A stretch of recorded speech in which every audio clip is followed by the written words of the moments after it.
ভারতের সংখ্যালঘু মুসলিম সম্প্রদায়ের উপর রাজনৈতিক চরিতার্থ হাসিল করার উদ্দেশ্য নিয়ে যেভাবে দিন দিন নির্যাতন করা হচ্ছে তা সহ্য করার মতো না। আজকের এই মুভিটা ভারতের একটা রাজনৈতিক দলের সত্য ঘটনার উপর নির্মিত, যারা মুসলমান সংখ্যালঘুদেরকে নির্বিচারে হত্যা করছে। অবশ্য মুভিটা মুক্তির কিছুদিন পরেই ব্যান করে দেওয়া হয়। বলছিলাম সম্প্রতি মুক্তিপ্রাপ্ত মালায়ালাম মুভি লুসিফার 2 এম্পুরানের কথা। চলুন তাহলে শুরু করা যাক আমাদের আজকের মুভি এক্সপ্লেইন। মুভির শুরুতেই আমাদেরকে আগুনে পোড়া গুজরাট শহরের কিছু দৃশ্য দেখানো হয়। সময়টা ছিল 27 ফেব্রুয়ারি 2002। গুজরাট ট্রেন স্টেশনকে কেন্দ্র করে হিন্দু মুসলিম দাঙ্গাতে কেড়ে নিয়েছিল নিরীহ হাজার হাজার মুসলমানের জীবন। এখানে আমরা মাসুদ নামের একজন লোককে দেখতে পাই, গাড়িতে করে তারা কোথাও যাচ্ছে।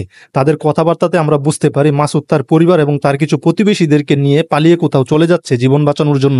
হিন্দুরা তাদের ঘর বাড়ি জ্বালিয়ে পুড়িয়ে দিয়েছে। এখানে যে কয়জন ছিল তারাই বেঁচে ছিল, আর মহল্লার বাকি সকল মুসলিমকে মেরে ফেলা হয়েছে। তাই জীবন বাঁচানোর জন্য তারা নিরাপদ আশ্রয়ে চলে যাচ্ছে। গ্রামের রাস্তা পার করে তারা একটি জমিদার বাড়ির ভিতরে এসে ঢুকে। সেই সময় এই এলাকার জমিদার ছিলেন একজন হিন্দু মহিলা, যাকে তার প্রজারা ভালোবেসে মাসি বলে ডাকতো। মাসুদ খুব ভালোভাবেই জানতো এই পরিস্থিতিতে তাদেরকে এক শেল্টার দেওয়ার মতো একমাত্র মাসিই পারবে। মাসুদ তার পরিবার এবং সকলকে নিয়ে মাসির সামনে দাঁড়ায় এবং তাদেরকে আশ্রয় দেওয়ার জন্য অনুরোধ করে। মাসুদের কথাতে মাসি রাজি হয়ে যায় এবং বলে, আমার জমিদার বাড়িতে পর্যাপ্ত জায়গা এবং তোদেরকে খাবার দেওয়ার মতো পর্যাপ্ত খাবার রয়েছে, তাই আজকের রাত্রটা তোরা আমার খামারে আশ্রয় নে, কাল থেকে আমি তোদেরকে অন্য জায়গায় থাকার ব্যবস্থা করে দেব। মাসুদের সাথে কথা বলা শেষ হলে মাসি তার ভাইপুত্র মুন্নাকে নির্দেশ দেয় মানুষগুলোকে খামারে নিয়ে যাওয়ার জন্য। মাসুদ মাসিকে প্রণাম করে সেখান থেকে খামারের উদ্দেশ্যে রওনা হয়। মাঝরাতে আমরা দেখতে পাই কিছু উগ্রবাদী হিন্দু একত্রিত হয়ে দেয়াল ভেঙে জমিদার বাড়ির ভিতরে ঢুকে পড়ে এবং জমিদার বাড়ির যত পাহারাদার আছে সবাইকে মারতে থাকে। তারা যতই বাধা দিতে চায় না কেন, কিন্তু তাদেরকে আটকাতে ব্যর্থ হয়। এর থেকে আমরা বুঝতে পারি এখানে যে মুসলমানরা আশ্রয় নিয়েছে তাদেরকে মারার জন্যই মূলত তারা এখানে এসেছে।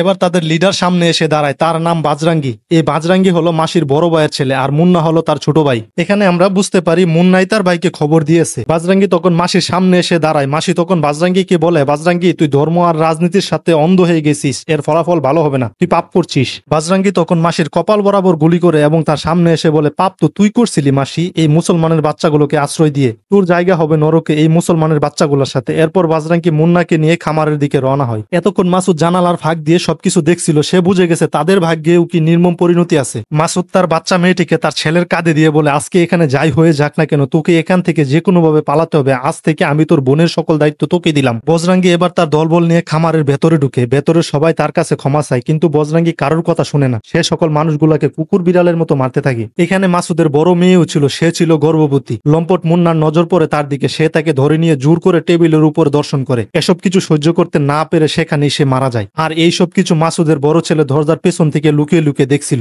সকলকে মারার পর বাজরাঙ্গি এবং তার দল খামার ঘরে আগুন লাগিয়ে দেয়। কিছুক্ষণ পর মাসুদের বড় ছেলে তার বোনকে নিয়ে পেছনের রাস্তা দিয়ে পালায়। কিছু দূর যাওয়ার পর সে দেখতে পায় তার বোনটিও তার কোলের মধ্যে মারা গেছে। আজ তার পরিবারটা তার চোখের সামনে শেষ হয়ে গেল। মুভি সিন সেখান থেকে শিফট হয়। এখন আমরা বর্তমান টাইমলাইনে একটি ধ্বংস হয়ে যাওয়া শহর দেখতে পাই। ব্রিটিশ ইন্টেলিজেন্স ডিপার্টমেন্ট MI6 এর কাছে ইনফরমেশন রয়েছে আজকে এই আস্তানায় দুটি মাফিয়া সংগঠনের বৈঠক রয়েছে। MI6 এর লেডি এজেন্ট একটি এলিট টিম নিয়ে সেই আস্তানায় ঢুকে প্রথমে সে এলিট টিমটি ভিতরে যায়। তারপর সেই ফিমেল এজেন্ট তাদের পিছন পিছনে এগোতে থাকে। ঠিক সেই সময় আস্তানার ভিতরে একটি বিশাল বিস্ফোরণ ঘটে। সেই বিস্ফোরণের কারণে এলিট টিমটি ভিতরে শেষ হয়ে যায়, আর সেই লেডি এজেন্ট ছিটকে এসে গাড়ির সামনের গ্লাসে পড়ে। তারপর আমাদেরকে পেছনের ব্যাকগ্রাউন্ড থেকে বলা হয় এখানে দুটি সংগঠন খুব অ্যাক্টিভ আছে। একটি হলো চাইনিজ মাফিয়া নেক্সাস, যাকে বলা হয় গড এক্সিস। গড এক্সিস সংগঠনের প্রধানের নাম সেন্টায়ার এবং অপর সংগঠনটি হলো লুসিয়ার নেক্সাস, আর সেই সংগঠনের প্রধানের নাম কুরুশি আব্রাহাম। এই দুই সংগঠনের লিডারকে কেউ কখনো চোখে দেখেনি। মুভি স্কিপ করে আমাদেরকে কেরালার রাজ্য দেখানো হয়। সেখানে আমরা কেরালার বর্তমান মুখ্যমন্ত্রী জ্যোতির্মরান দাসকে দেখতে পাই। সেখানে আমরা তার ফেসে চিন্তার ভাঁজ দেখতে পাই। কিছুদিন পরে নির্বাচন হবে, কিভাবে সে আবার মুখ্যমন্ত্রী হবে। আগেরবার তার বাবার মৃত্যুর পর সে আসন দখল করেছিল, এবার তাকে আসন দখল করতে হলে কিছু ভাবতে হবে।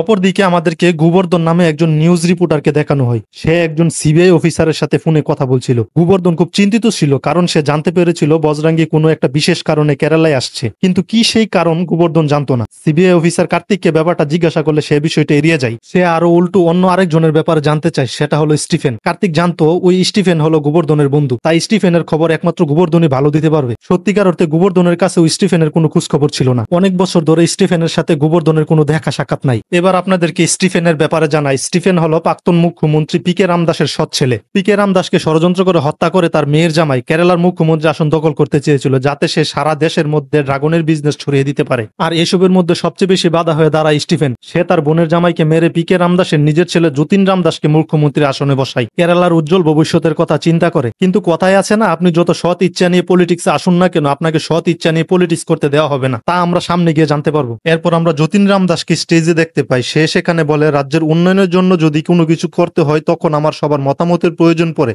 আর এই ব্যাপারটা আমার পছন্দ না, তাই আমি দল ত্যাগ করছি এবং স্বতন্ত্র ক্যান্ডিডেট হিসেবে বিরোধী দল থেকে দাঁড়াচ্ছি। আশা করি এখন থেকে আমি আমার সকল সিদ্ধান্ত স্বাধীনভাবে নিতে পারবো। বিষয়টা তার পার্টির সবাই পজিটিভ নেই, কিন্তু কিছুক্ষণ পর যতীন যে সিদ্ধান্তটা জানায় সেটার জন্য সবাই মোটেও প্রস্তুত ছিল না। তারপর সেখানে আমরা একটি হেলিকপ্টার আসতে দেখি এবং হেলিকপ্টার থেকে একজন লোককে নামতে দেখি। লোকটা আর কেউ না, সে হলো বজরঙ্গী, যেটা আমরা মুভির প্রথমে দেখেছিলাম। বজরঙ্গী স্টেজে উঠে যতীনকে জড়িয়ে ধরে। যতীন বলে, আজ থেকে আমি এবং আমার বন্ধু মিলে ভোটে লড়বো এবং কেরালার ভবিষ্যৎকে সামনের দিকে নিয়ে যাব। হঠাৎ করে যতীনের এমন সিদ্ধান্ত কেউ বুঝে উঠতে পারে না। মুভি স্কিপ করে আমরা গোবর্ধনকে দেখতে পাই। গোবর্ধন কিছুটা যতীনের উদ্দেশ্য আঁচ করতে পারে, তাই গোবর্ধন তার ইউটিউব চ্যানেলে একটি ভিডিও পোস্ট করে। সেখানে সে বলে, যে মানুষটা ভারতীয় রাজনীতিতে থাকার কোনো অধিকার নেই, সে মানুষটা কেরালায় কি করছে, কি চাই বজরঙ্গী এবং যতীন রাম দাস। যতীন, যাকে আমরা সৎ ব্যক্তি হিসেবে কেরালায় মুখ্যমন্ত্রী বানিয়েছিলাম, ক্ষমতার লোভে সেও আজ করাপ্টেড হয়ে গেছে। সে বজরঙ্গীর সাথে মিশে এমন কিছু করতে চায় যার জন্য পুরো রাজ্যকে অন্ধকার বানিয়ে দিতে পারে। আর সে অন্ধকার থেকে একজন ব্যক্তি আমাদের রাজ্যটাকে আলোর মধ্যে আনতে পারে, সেটা হলো স্টিফেন।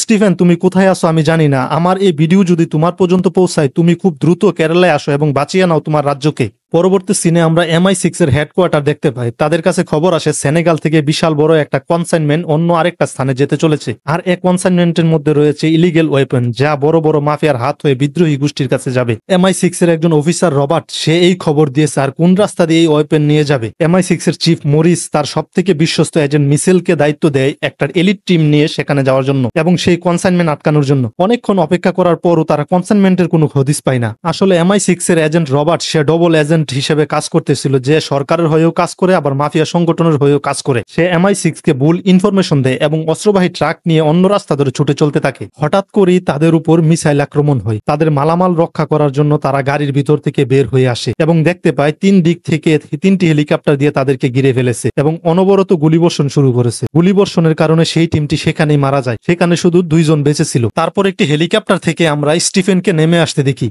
এখানেই আমরা জানতে পারি স্টিফেনের অপর পরিচয়টি। স্টিফেনই হলো লুসিফার অ্যাক্সেসের প্রধান কুরেশি আব্রাহাম। কেরালা নাগরিক তাকে স্টিফেন হিসেবে জানলেও পুরো পৃথিবীর মানুষ তাকে কুরেশি আব্রাহাম নামে জানে। সেখানে রবার্ট এবং অন্য আরেকজন বেঁচে ছিল। রবার্ট তাকে নিজের পরিচয় দেয়। রবার্ট ভেবেছিল MI6 এর এজেন্ট বললে তাকে ছেড়ে দিবে, কিন্তু হয় তার উল্টোটা, সাথে সাথেই তার মাথায় গুলি করে তাকে মেরে ফেলে। পরবর্তী সিনে গোবর্ধন সিবিআই অফিসার কার্তিকের সাথে দেখা করতে গেছে। অপরদিকে MI6 এর লেডি এজেন্ট মিশেল মরিসের সাথে দেখা করতে গেছে। মিশেল জানতো না রবার্ট একজন ডাবল এজেন্ট ছিল, তাই সে বলে, আমার বন্ধু রবার্টের জীবন আব্রাহাম নিয়েছে, আমি যেভাবেই হোক তার মৃত্যুর বদলা নেব। মুভির পরবর্তী সিনে আমরা মরিসকে তার বাড়ির ভেতর সিক্রেট একটি রুমে ঢুকতে দেখি। সেই রুমের ভিতরে একটি ডিভাইস ছিল। সেই ডিভাইসের মাধ্যমে মরিস আব্রাহামের সাথে যোগাযোগ করে। এখানে আমরা জানতে পারি মরিস এবং আব্রাহাম মিলে অন্যান্য যে সকল মাফিয়াগুলো আছে সবাইকে খতম করেছে। বাহিরে তারা একে অপরের শত্রু হলেও ভেতরে তারা পরম বন্ধু। অপরদিকে আমরা গোবর্ধন এবং কার্তিককে একসাথে দেখতে পাই। কার্তিকের মনে হয় আব্রাহাম গ্যাং এর সাথে স্টিফেনের কোনো যোগাযোগ থাকলেও থাকতে পারে। কার্তিকের কাছে একটি ফাইল আছে যার মধ্যে আব্রাহামের ব্যাপারে সকল তথ্য রয়েছে।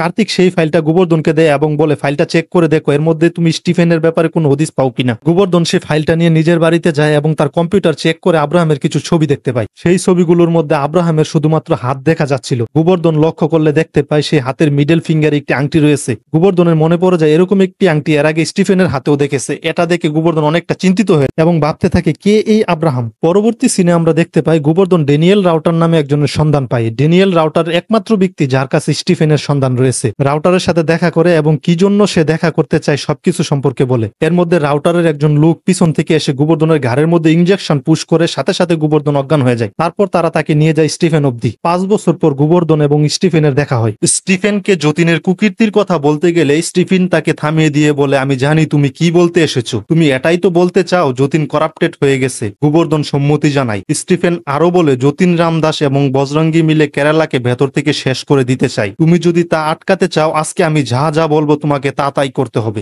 গোবর্ধন আর তার নিজের ভেতরের কষ্ট লুকিয়ে রাখতে পারে না, তখন জিজ্ঞাসা করে, আসলেই তুমি কে স্টিফেন? আব্রাহাম গ্যাং এর সাথে তোমার কি সম্পর্ক রয়েছে? স্টিফেন তাকে উত্তর দেয়, যখন সঠিক সময় আসবে তুমি নিজেই জানতে পেরে যাবে। শুধু এটুকু জেনে রেখো, বিভিন্ন দেশে বিভিন্ন ধর্মে বিভিন্ন জাতিতে আমাকে বিভিন্ন নামে ডাকা হয়। কেউ আমাকে যমরাজ বলে ডাকে, কেউ আমাকে ইবলিশ, কেউ শয়তান বলে ডাকে। এর মাঝে যেই নামটা আমার সবচেয়ে বেশি পছন্দের সেই নামটা তুমিই দিয়েছো গোবর্ধন, দা লুসিফার। পার, তুমি শুধু এই নামটাই মনে রেখো। এই বলে স্টিফেন এখান থেকে চলে যায়। মুভির পরবর্তী সিনে আমাদেরকে বজরাঙ্গীর ভাই মুন্নাকে দেখানো হয়। মুন্না এবার ভোটে দাঁড়াচ্ছে। মুন্না এবং বজরাঙ্গীর কথোপকথন থেকে আমরা জানতে পারি তাদের আসল উদ্দেশ্য। বজরাঙ্গী চায় যতীন রামদাসের সাথে মিলেমিশে কেরালায় সাম্প্রদায়িক দাঙ্গা সৃষ্টি করতে, হিন্দুদেরকে মুসলিমদের প্রতি উস্কে দিতে এবং হিন্দু মুসলিম দুই সম্প্রদায়ের মধ্যে শত্রুতা তৈরি করে তাদের ভোট ব্যাংক বাড়াতে। যতীন খুব ভালো করেই জানতো যে বজরাঙ্গী পারফেক্ট লোক হিন্দু মুসলিম দাঙ্গা লাগিয়ে হিন্দুদের ভোট ব্যাংক বাড়ানোর জন্য, আর বজরাঙ্গীও ভালো করে জানতো যতীনও পারফেক্ট লোক হিন্দুদেরকে মুরগি বানানোর জন্য। এজন্য ওই দুই শয়তান একসাথে হাত মিলিয়েছে। এদিকে যতীনের মনে একটা প্রশ্ন বারবার ঘুরপাক খাচ্ছে, স্টিফেন আবার কেরালায় চলে আসবে না তো? তাই সে সিবিআই অফিসার কার্তিককে বলে যেভাবে হোক স্টিফেনকে কেরালায় আসা থেকে আটকাতে হবে। অন্যদিকে আমরা স্টিফেন উরুফে আব্রাহামকে দেখতে পাই। সে কাবুগাকে ফোন করে এবং একটা নির্দিষ্ট লোকেশনে দেখা করতে বলে। MI6 এর লেডি এজেন্ট মিশেলের হাতে এই ইনফরমেশন আসা মাত্রই সে ঠিক করে আব্রাহামকে হাতে নাতে ধরবে। মরিস জানে এই মিটিং এর আসল উদ্দেশ্য কি, তাই সে বারবার মিশেলকে সেখানে যেতে নিষেধ করে। মিশেল তার আদেশ অমান্য করে একটা এলিট টিম নিয়ে পৌঁছে যায় সেই স্থানে যেখানে মিটিং হবার কথা। যুদ্ধের ফলে ধ্বংস হয়ে যাওয়া একটা শহর, তার মধ্যে একটা ভাঙ্গা চার্চ, তার মাঝেই কাবুকা আজকে ডেকেছে মিটিং। শহরে আব্রাহামের প্রবেশ ঘটে। আব্রাহাম তার দল নিয়ে চার্চের ভেতরে ঢুকে, তারপর কাবুকার মুখোমুখি হয়ে বসে। কাবুকা বলে, আব্রাহাম, সোনা হীরা তোমার বিজনেস, ড্রাগস আর আর্মস আমার বিজনেস, তুমি কেন আমার বিজনেসের মধ্যে মাথা গলাচ্ছ? আব্রাহাম তখন বলে, ড্রাগস এবং আর্মস সমাজটাকে ভেতর থেকে শেষ করে দিচ্ছে, তাই আমাকে তো মাথা ঢুকাতেই হবে। কাবুকা, আমি তোমাকে শেষ সুযোগ দিচ্ছি, পারলে তুমি তোমার ড্রাগস এবং আর্মসের বিজনেস বন্ধ করে দাও, তাহলে আমি আর তোমার রাস্তায় কখনো আসবো না। আব্রাহামের কথা শুনে কাবুকা হাসে আর বলে, তুমি আমার ডেরায় বসে আছো আব্রাহাম, আমার একটা ইশারায় আমার লোকেরা তোমাকে ক্ষতবিক্ষত করে দিবে। কাবুকার এই কথা শুনে আব্রাহামও কিছুটা হাসে। তারপর আব্রাহামের লোকেরা কাবুকাকে চতুর্দিক থেকে ঘিরে ফেলে। এখানে আমরা আব্রাহামের সেনাপতিকেও দেখতে পাই। সেনাপতি এবং সেনারা কাবুকাকে চারদিক থেকে গুলি করতে শুরু করে। এখানে প্রচন্ড রকমের গোলাগুলি শুরু হয়। বাহির থেকে গুলির শব্দ শুনে মিশেল তার এলিট টিম নিয়ে ভিতরে প্রবেশ করতে যায়। এমন সময় চার্চের ভিতরে একটা বিশাল বিস্ফোরণ ঘটে, আর সেই বিস্ফোরণে এলিট টিমটা ভিতরেই মারা যায়। মিশেলের ক্ষতবিক্ষত দেহ ছিটকে এসে গাড়ির উপরে পড়ে। যেই সিনটা আমরা মুভির প্রথমে দেখেছিলাম, তখন আমরা জানতাম না এই বিস্ফোরণের উদ্দেশ্য। এখানে এও বলা হয় বিস্ফোরণের ফলে কাবুকা এবং আব্রাহাম দুজনেই মারা যায়। এদিকে কেরালার প্রত্যেকটি টিভি চ্যানেলে দেখানো হচ্ছিল পিকে রামদাসের সৎ ছেলে বিস্ফোরণের কারণে স্টিফেন মারা গেছে। একদিকে যতীন এবং বজরঙ্গী খুশি ছিল স্টিফেন মারা যাওয়াতে, অপরদিকে গোবর্ধন এবং পার্টির সদস্যদের মধ্যে চিন্তার শেষ ছিল না স্টিফেন মারা যাওয়াতে। একমাত্র স্টিফেনই পারত কেরালার সমস্যা সমাধান করতে। আজকে স্টিফেনেরও মৃত্যু হলো, তাহলে এখন কি হবে কেরালার ভবিষ্যতের? মুভির পরবর্তী সিনে আমরা প্রীতম বনাম নামের একজন ব্যক্তিকে দেখতে পাই। সে হলো পিকে রামদাস পার্টির একজন সিনিয়র মেম্বার। সে পিকে রামদাসের বড় মেয়ে প্রিয়া রামদাসের কাছে একটা অনুরোধ নিয়ে এসেছে। সে এবং তার পার্টির সকল সদস্য চায় এবারে লোকসভা নির্বাচনে যাতে প্রিয়া রামদাস লোকসভা নির্বাচনে পিকে রামদাসের ওয়ারিশ হিসেবে দাঁড়ায়। প্রিয়া বলে, চাচা, এই পৃথিবীতে যদি আমি সব থেকে বেশি ভালোবেসে থাকি তা হলো আমার ভাই যতীনকে। আমি কোনোভাবেই তার বিরুদ্ধে ভোটে দাঁড়াতে পারবো না। প্রিয়া তার কথা শেষ করা মাত্রই তার কাছে একটা ফোন আসে। প্রিয়া ফোনটা রিসিভ করা মাত্রই দেখে যতীন ফোন করেছে। যতীন প্রিয়াকে বলে, দিদি, শুনলাম তুই নাকি আমার বিরুদ্ধে ভোটে দাঁড়াচ্ছিস। এই ভুলটা কখনোই করিস না। আজ আর স্টিফেন বেঁচে নেই যে তোকে আমার হাত থেকে বাঁচাবে। আমি পিকে রামদাসের ছেলে বা তোর ভাই হিসেবে নয়, আমি কেরালার মুখ্যমন্ত্রী হিসেবে তোকে বলছি, তুই যদি ভোটে দাঁড়াস তাহলে তার ফলাফল ভালো হবে না। যতীনের এই কথা শুনে প্রিয়া বলে, ভাই, আমি ভেবেছিলাম তোর বিরুদ্ধে গিয়ে ভোটে দাঁড়াবো না। তুই যা শুরু করছিস এবার মনে হয় আমাকে ভোটে দাঁড়াতেই হবে। আমি ভোটে দাঁড়াচ্ছি যতীন, তোর যা করার তুই তা করে নে। এই বলে প্রিয়া ফোন কেটে দেয়। পরবর্তী সিনে আমরা মুন্নাকে দেখতে পাই। মুন্না তার ভাই বজরাঙ্গীর সাথে দেখা করতে আসে। মুন্না বজরাঙ্গীকে বলে, দাদা, তোমার ধারণাই ঠিক, প্রিয়া রামদাস ভোটে দাঁড়াচ্ছে যতীনের বিরুদ্ধে। আমি আগে থেকে লুক রেডি করে রেখেছি, মঞ্চে ওটা মাত্রই তাকে শেষ করে দিবে। এখন শুধু তোমার আদেশের অপেক্ষায় আছি। এরপর বজরাঙ্গী ঘাড় ঘুরালে আমরা সিবিআই অফিসার কার্তিক এবং যতীন রামদাসকে দেখতে পাই। যতীন বলে, যাও, শেষ করে দাও প্রিয়াকে, এর নাম যেন আমি আর দ্বিতীয়বার না শুনি। মুভির পরবর্তী দৃশ্যে আমরা প্রিয়াকে রাজ্যবাসীর উদ্দেশ্যে ভাষণ দিতে দেখি। এমন সময় হঠাৎ করে স্টেজের মধ্যে আক্রমণ হয়। এখান থেকে আমরা ক্লিয়ার বুঝতে পারি মুন্নার ভাড়াটিয়া গুন্ডারাই মূলত স্টেজের মধ্যে আক্রমণ করেছে প্রিয়াকে মেরে ফেলার জন্য। প্রিয়া ভয় পেয়ে পিছনের রাস্তা দিয়ে পালাতে থাকে। একটা সময় সে ধরা পড়ে যায় তাদের হাতে। তারা যখন তাকে মেরেই ফেলবে ঠিক সেই মুহূর্তে সেখানে স্টিফেন এসে হাজির হয়। স্টিফেন সবাইকে মেরে প্রিয়াকে সেখান থেকে উদ্ধার করে।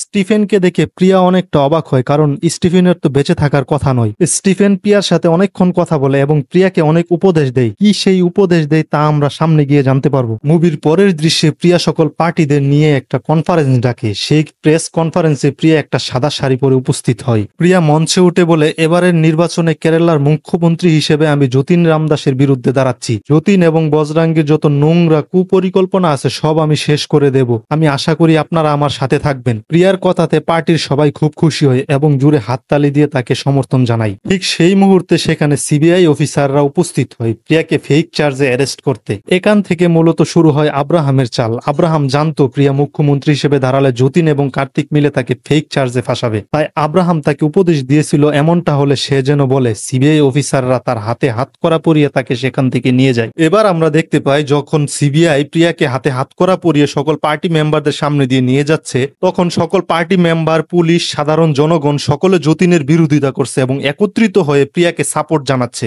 আসলে আব্রাহাম জানতো প্রিয়াকে যদি সকলের সামনে দিয়ে হাতে হাত করা পরিয়ে নিয়ে যাওয়া হয় তাহলে সকল পার্টি মেম্বার, সাধারণ জনগণ এবং পুলিশ এর মধ্যে প্রতিবাদের আগুন জ্বলে উঠবে। এই আগুন যতীন এবং বজরাঙ্গীকে জ্বালিয়ে শেষ করে দিবে। এখানে আব্রাহামের প্ল্যান সাকসেস হয়। মুভির পরবর্তী সিনে আমরা দেখতে পাই যতীন এবং মুন্না মিলে দিল্লি যাচ্ছে। এমন সময় আব্রাহামের লোকেরা রাস্তার মধ্যে খুঁটি ফেলে রাস্তা বন্ধ করে দেয়। তারা সকল বডিগার্ডকে মেরে মুন্না এবং যতীনকে নিয়ে যায় আব্রাহামের কাছে। আব্রাহাম যতীনের মুখোমুখি এসে বসে। আব্রাহাম যতীনকে বলে, বাবার মৃত্যুর পর আমি তোকে বসিয়েছিলাম কেরালার মুখ্যমন্ত্রী হিসেবে, কেরালার উজ্জ্বল ভবিষ্যতের কথা চিন্তা করে। আর তুই কিনা শেষ পর্যন্ত এতটাই করাপ্টেড হয়ে গেছিস যে বজরাঙ্গীর মতো অমানুষের সাথে হাত মিলিয়ে কেরালাকে বিক্রি করে দিচ্ছিস। তোর থেকে আমি এটা আশা করিনি কখনো। যতীন বলে, আমি শুধু পিকে রামদাসের ছেলে বলে রাজ্যের মুখ্যমন্ত্রী ছিলাম না, তার পাশাপাশি আমাকে অনেক আইনি বেআইনি কাজ করতে হয়েছে। তুই আমাকে শেখাতে আসিস না আমার কি করা উচিত আর কি করা উচিত না। শুধু একটা কথা তুই মনে রাখিস, আজ থেকে তোকে বাঁচানোর জন্য পিকে রামদাস বেঁচে নেই। যতীনের কথা শুনে আব্রাহাম কিছুটা হাসে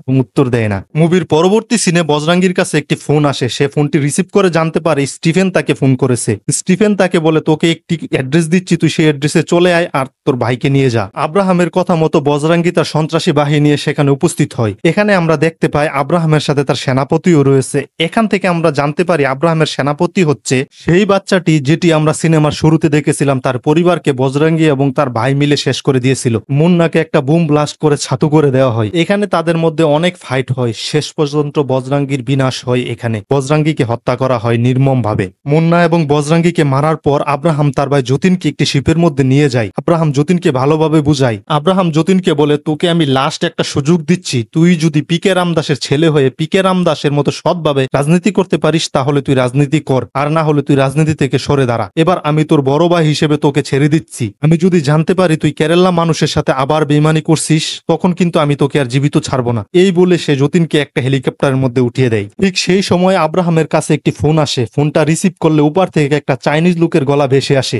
সেই চাইনিজ লোকের হাতে একটা বন্দুক ধরা এবং তার সামনে হাঁটু গেড়ে বসে আছে MI6 এর চিফ মরিস। ব্যক্তিটি আব্রাহামকে বলে, আমি সেন্ট ট্রায়ারের মেম্বার গড এক্সিস বলছি। আমি জানতে পেরেছি তুমি আমাদের এজেন্ট রবার্ট এবং বন্ধু কাবুকাকে মেরেছো, তাই আজ তাদের বদলা নিতে আমি তোমাকে ফোন করেছি। এজেন্টের বদলে এজেন্ট এবং ভাইয়ের বদলে ভাই। এই বলে সে মরিসের মাথায় গুলি করে। অপর প্রান্তে আমরা দেখতে পাই যতীনের হেলিকপ্টারটিও ব্লাস্ট হয়ে গেছে আর যতীন সেখানেই মারা যায়। এখানে অনেক কিছু অসমাপ্ত রেখে মুভিটা এখানেই শেষ করে দেয়। এর থেকে আমরা বুঝতে পারি মুভিটার পার্ট 2 আসবে। মুভিটা যদি আপনার কাছে ভালো লেগে থাকে, আপনার কাছে একটা অনুরোধ রইল মুভিটাতে একটা লাইক দিয়ে চ্যানেলটা সাবস্ক্রাইব করে দিন।